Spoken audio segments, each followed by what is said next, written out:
चुपचुपाती हवेली। एक गांव के किनारे पर एक पुरानी हवेली थी जिसके बारे में मशहूर था कि वहां भूत रहता है। कोई भी रात को वहां जाने की हिम्मत नहीं करता था।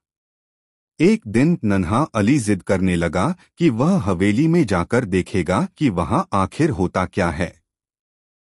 रात के समय अली हाथ में टॉर्च लेकर चुपचाप हवेली में दाखिल हो गया।